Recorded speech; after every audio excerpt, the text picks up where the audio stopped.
Olá, nós estamos aqui no nosso canal Uma Gota no Oceano e hoje, no nosso 10º vídeo, nós vamos falar sobre idolatria.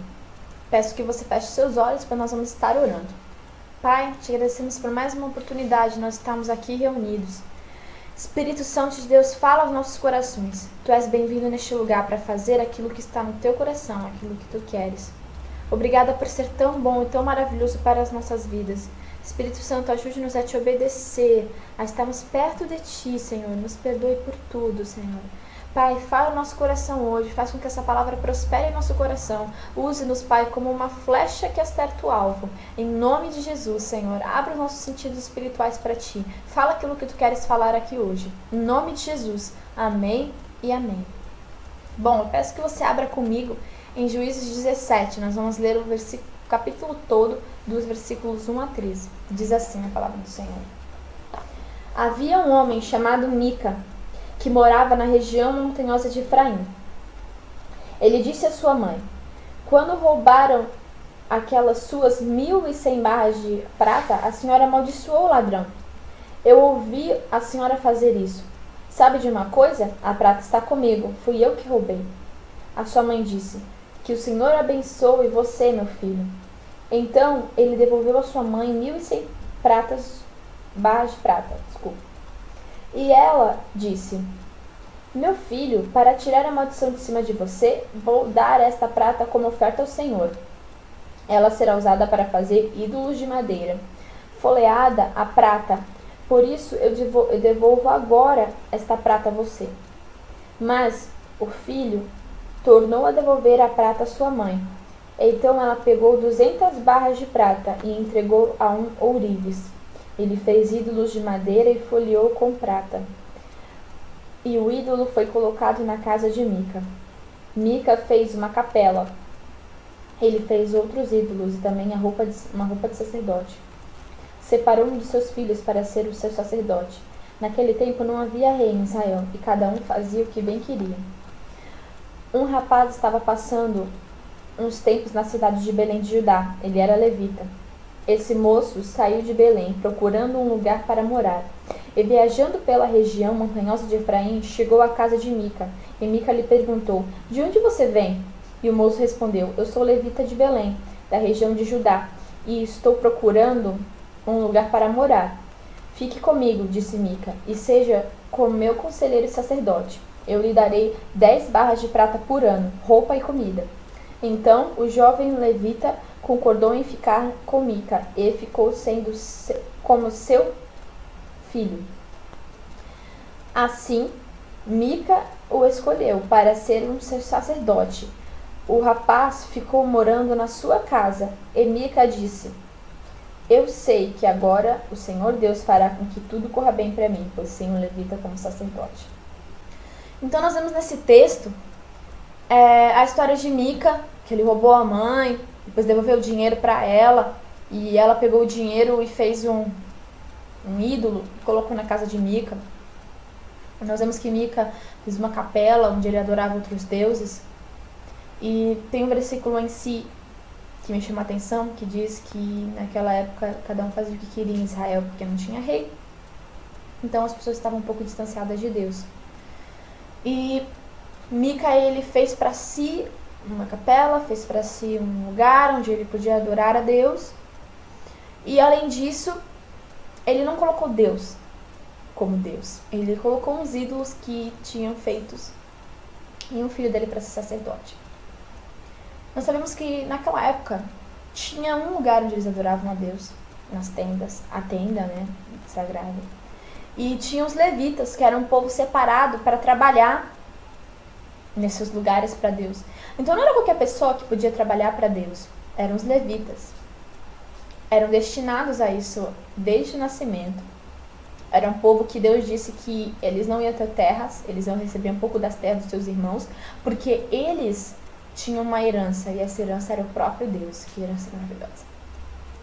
Então, nós vemos uma distorção de valores, uma distorção de papéis, né? Tinha um lugar onde eles adoravam a Deus, que era o templo. Então, se era o templo, então eles tinham que sempre ir no templo e estar oferecendo seu sacrifício a Deus no templo.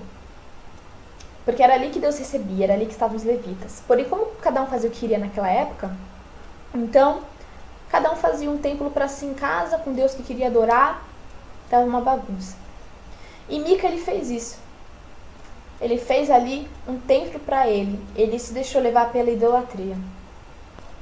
A idolatria não é somente você adorar outros deuses. Não é somente você dizer que você serve tal Deus, que você serve tal estátua. Não é só isso. A idolatria também compete, né, também engloba o fato de você não colocar Deus em primeiro lugar. Então, muitas vezes as pessoas não são idólatras porque tem outra religião, né? Não são idólatras porque... Eu nem digo que é religião, porque a gente não é religioso, né? Nós seguimos Jesus, somos filhos de Deus. Não é uma placa de igreja que nos faz ser de Deus, né? Mas tem tantas pessoas que seguem tais e tais religiões e falam de seitas e de, sabe, de se dobrar diante de imagens, de estátuas. E isso não é somente isso que é idolatria. Isso é idolatria, mas não é somente isso. Idolatria também engloba você colocar coisas na frente de Deus. Ou seja, se você passa muito mais tempo no computador do que com Deus, você pode estar idolatrando a internet. Se você trabalha porque você quer muito ter dinheiro, você pode estar idolatrando dinheiro. Então, você pode idolatrar não só estátuas, mas sim objetos e pessoas. Tem muitas pessoas, principalmente jovens, que tem o quarto cheio de pôster de um cantor e só ouve músicas desse cantor, só quer saber desse cantor. Você está idolatrando essa pessoa, você está colocando essa pessoa acima de você separadamente e está gastando sua energia com ela. Isso também é idolatria. Mas a idolatria que Mica comete naquele momento é a idolatria de ídolos. Então ele tem uma capela, onde ele se curva diante dos ídolos dele e colocou um filho dele lá para ser um sacerdote. Mas nós também vemos um outro tipo de idolatria no mesmo texto. E esse tipo de idolatria é o do jovem levita. Porque o texto diz que tinha um jovem levita que estava vindo de Belém e ele estava procurando um lugar para morar. Então ele fica na casa de Mica e Mica oferece para ele casa, comida, roupa e você fica sendo meu sacerdote. E ele aceitou, ficou sendo como um filho para Mica, de tanta intimidade que eles tinham. E Mica achou que Deus ia abençoar só porque ele tinha um levita na capela dele. Eu quero chamar a atenção de vocês para alguns tópicos, umas coisas em relação a essa parte. Porque nós vemos um outro tipo de idolatria. Nós temos o tipo de idolatria pessoal. Porque assim, os levitas eles eram uma tribo unida, sabe? Sempre estavam ali, moravam juntos, serviam no templo. Dentro da tribo de Levi tinham famílias e famílias destinadas a fazer coisas diferentes. Tinha uma família que carregava os utensílios sagrados, uma família que desmontava e montava a barraca. Cada família tinha um foco. Cada família tinha o seu papel a exercer no templo, na barraca, né? E o que acontece? É a mesma coisa hoje em dia. Nós temos a nossa igreja, onde nós frequentamos, onde nós servimos a Deus, servimos aos nossos irmãos, onde nós falamos do Pai.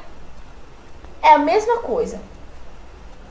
Só que nós vemos um tipo de idolatria nesse levita que muitas vezes nós cometemos hoje em dia. É algo muito mais comum do que a gente imagina.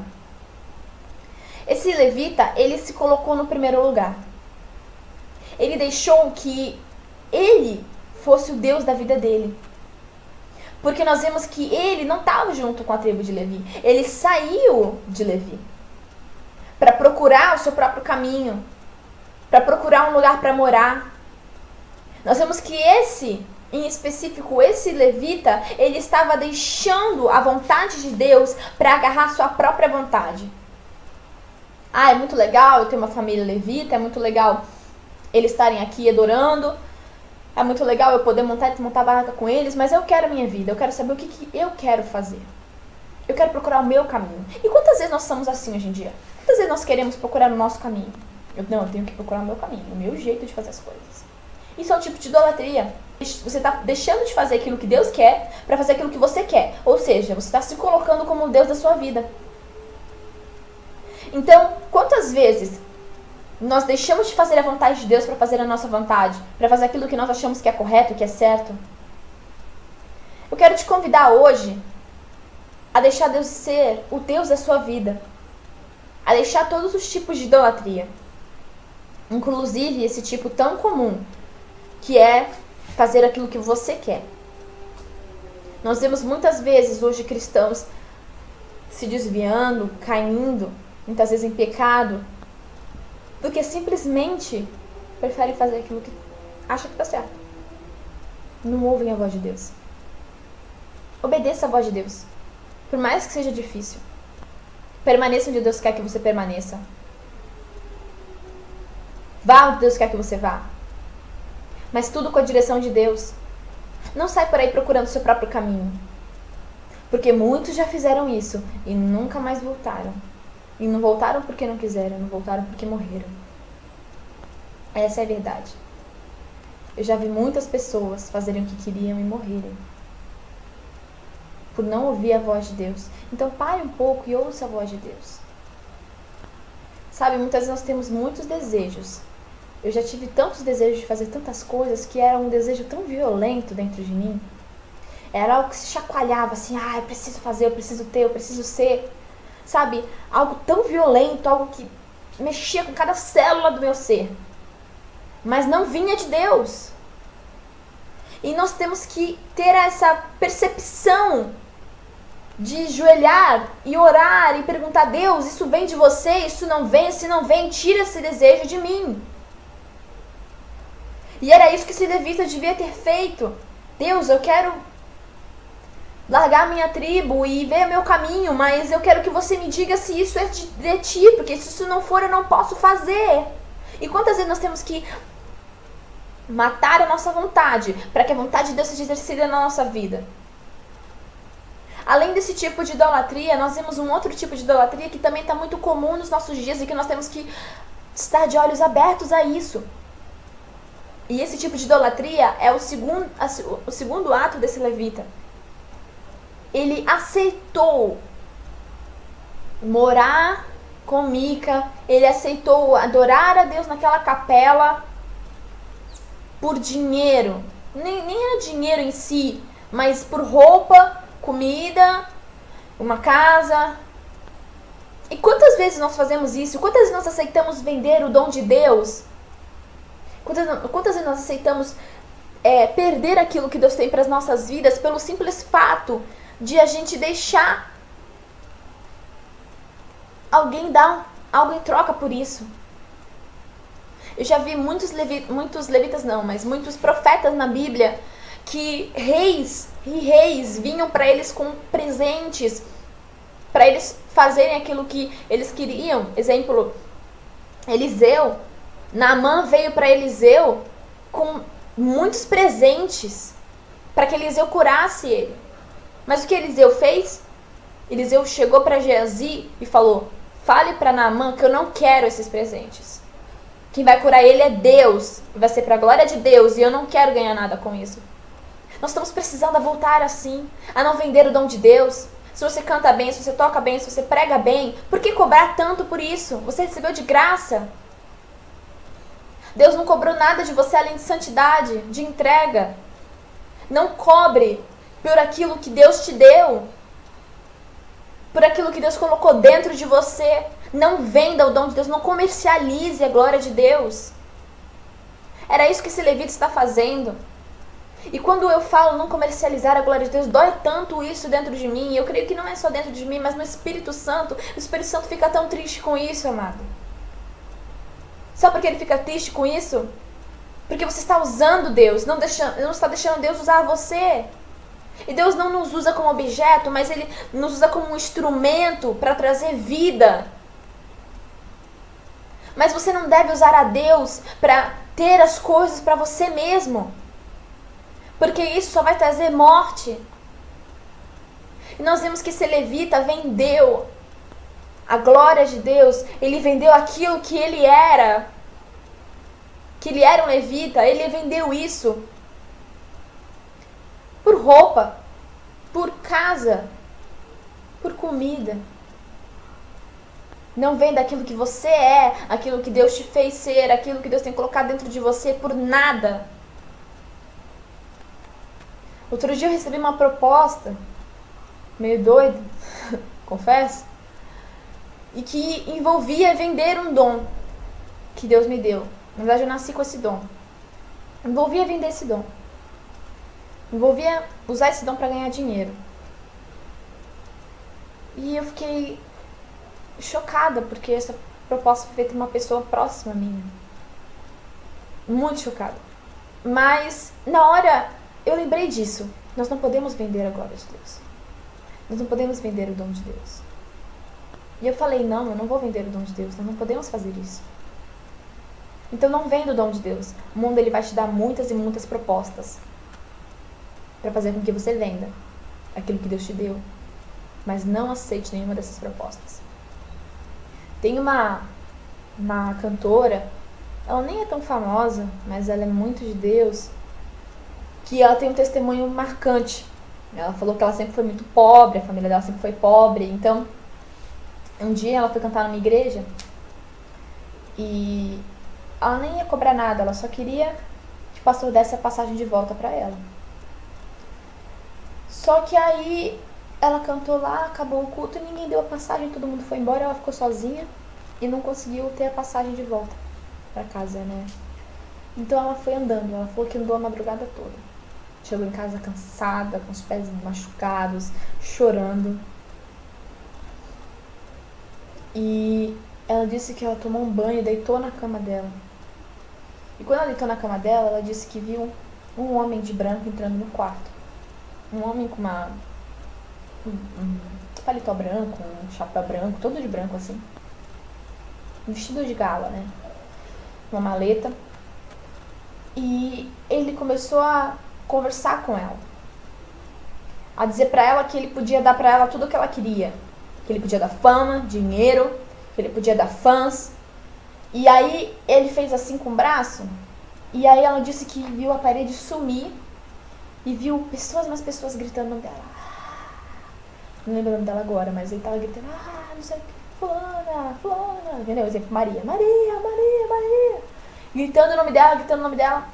E ele disse, eu posso te dar uma legião de fãs, eu posso te dar dinheiro, fama, tudo o que você quiser, mas sabe o que você vai ter que me dar em troca? A sua vida, a sua alma, o seu dom. Você canta tão bem. Você vai atrair milhões de pessoas com sua voz.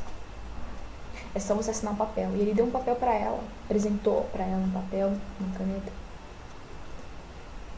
E na hora, ela disse que ficou em choque e recusou.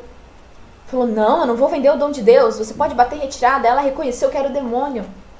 Então ela começou a repreender e lutar contra ele e expulsá-lo da casa dela. E dizer que ela nunca ia vender o dom de Deus. E nós temos que ser assim. Nós temos que, quando vier propostas do mundo, para nós vendermos o dom de Deus ou usarmos aquilo que Deus nos deu, não para a glória dele, mas para a nossa glória, nós temos que dizer, não, eu não vou fazer isso. Temos que dizer não para as propostas do mundo. Porque nós sabemos que se nós dissermos sim, vai ser um tipo de idolatria, nós vamos estar idolatrando o nosso dom. Tirando a atenção que as pessoas têm que ter. Se você tem o dom de falar bem em público para pregar a palavra de Deus, não é para você se tornar, de repente, não é para você usar isso para sua própria glória, tipo, eu vou me tornar um grande palestrante porque eu vou ser orgulhoso e tal. Não, você pode ser um palestrante, nada disso te impede, mas se estiver nos propósitos de Deus. Agora, não queira usar o seu dom de fala para persuadir as pessoas, para enganar as pessoas, para conseguir arrancar delas aquilo que você quer que elas te deem. Um outro tipo de idolatria que nós vemos nesse texto, que eu acabei de perceber, é a idolatria de pessoas. Quando você idolatra uma pessoa. Mica, ele meio que idolatrou esse levita.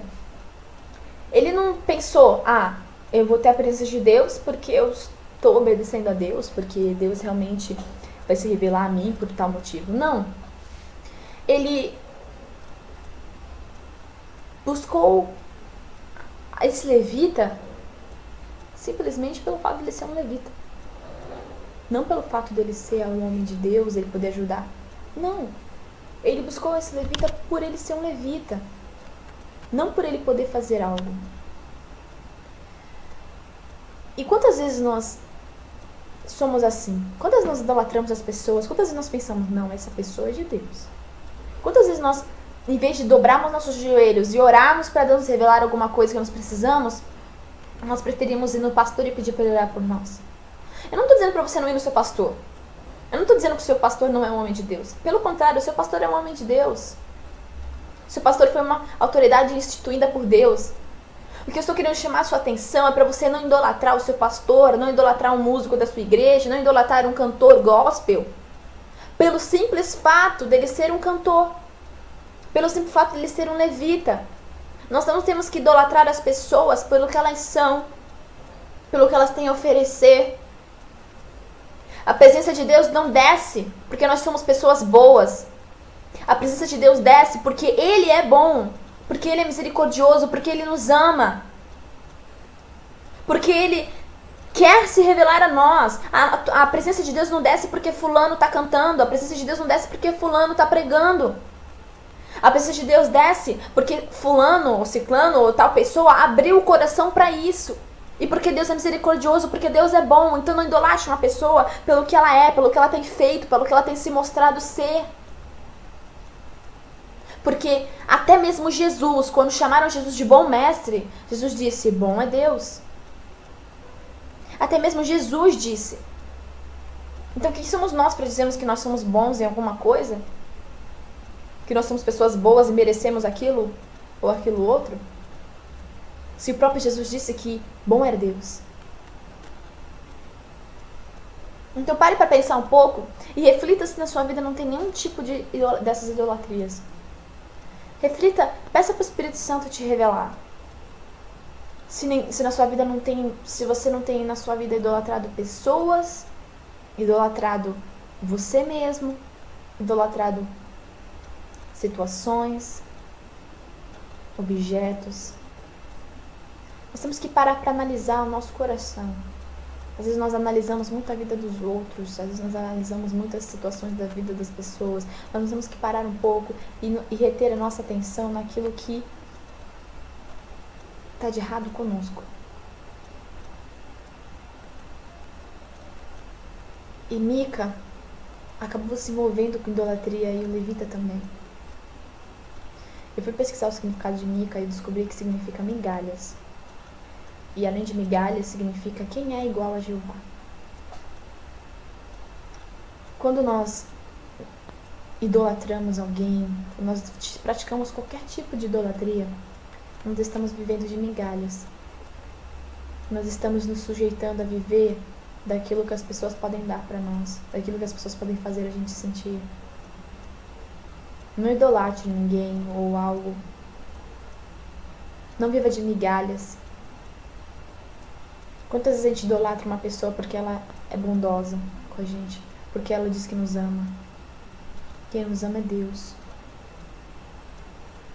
No final de tudo, o único amor que vai sobrar é o amor de Deus. Quando você for pro céu, o amor que vai sobrar é o amor de Deus. Você não vai lembrar de quem você foi mãe, você não vai lembrar de com quem você era casada, mas o amor de Deus é aquele que permanece. O amor de Deus é aquele que vai sempre suprir as nossas necessidades. Então não troque Deus por nada. Reflita sobre isso no seu coração profundamente, para que a idolatria seja tirada do seu coração. Bom, além disso, mais pra frente, não vou ler tudo porque é muito extenso, mas mais pra frente nós vemos um pouco sobre a vida desse levita. Ele acaba, de novo, vendendo dom, porque uma tribo chega lá na casa de Mica e diz pra ele, olha, se você vier conosco, você vai ser levita, sacerdote de uma tribo inteira. É muito melhor do que você ser só de uma casa. Aí ele pensou bem e falou a verdade. Então ele foi. Largou Mica, que era como um pai para ele, largou tudo e foi com o pessoal dessa tribo para ser levita deles.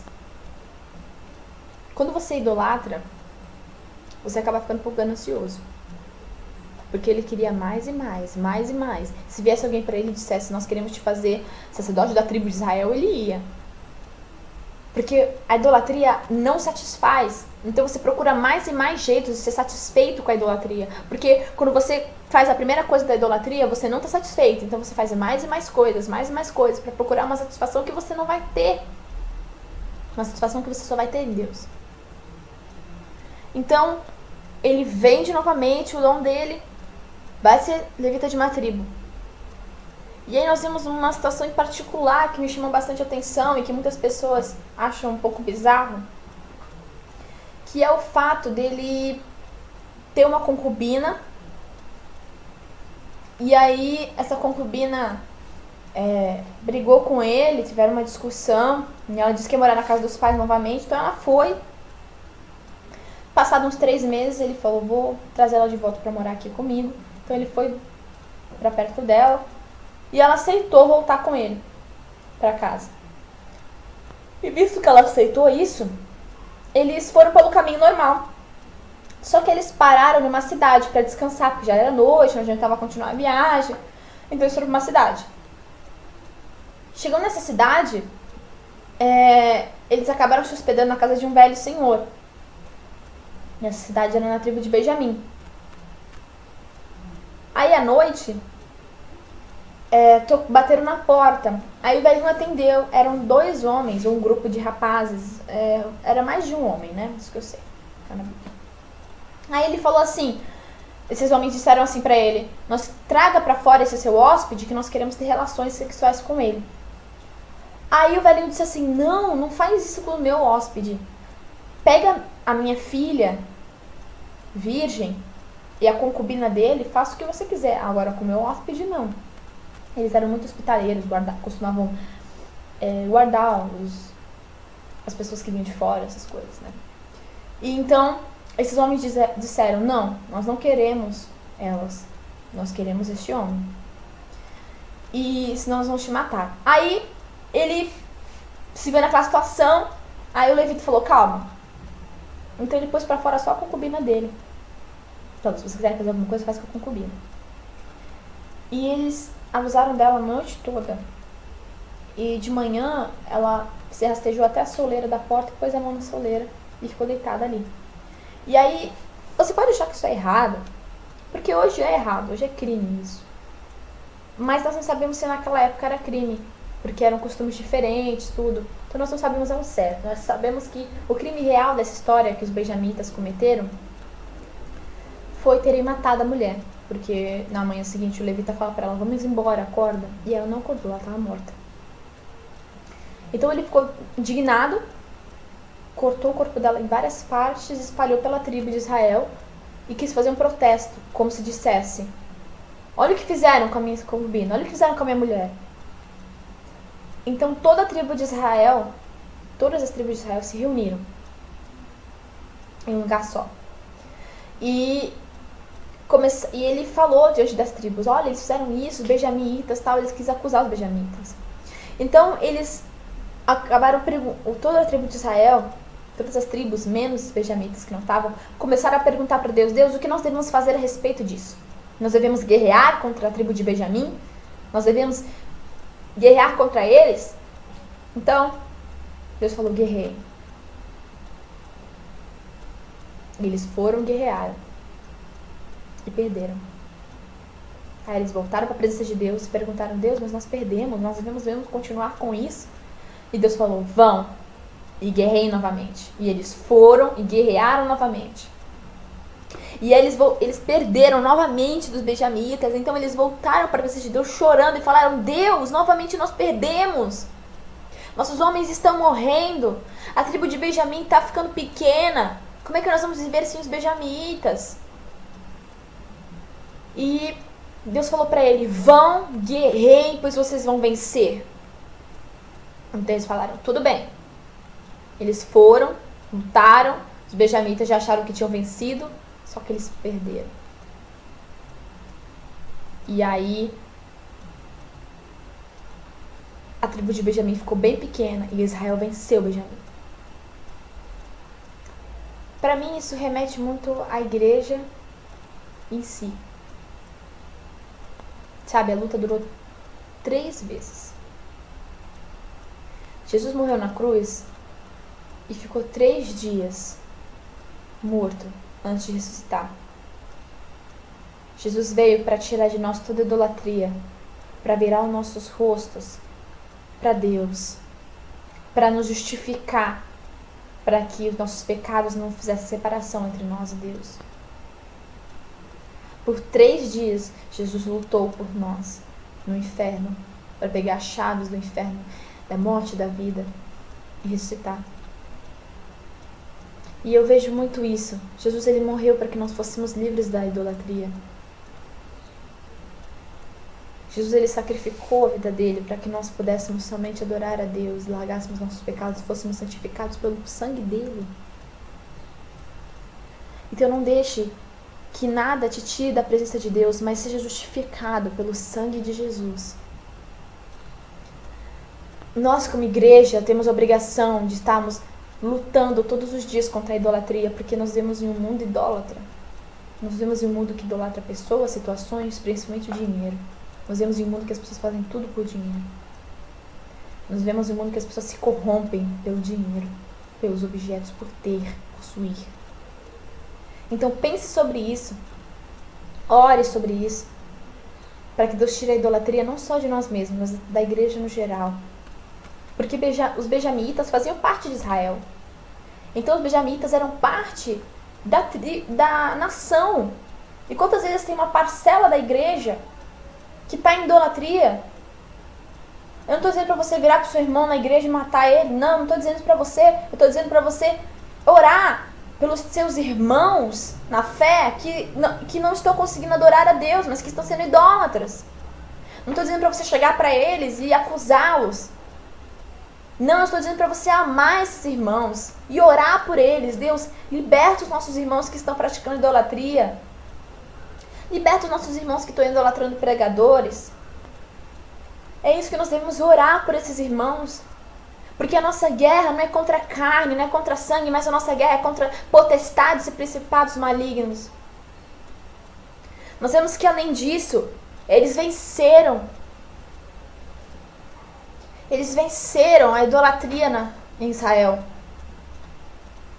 Além disso, nós vemos mais pra frente que a tribo de Benjamim estava muito pequena.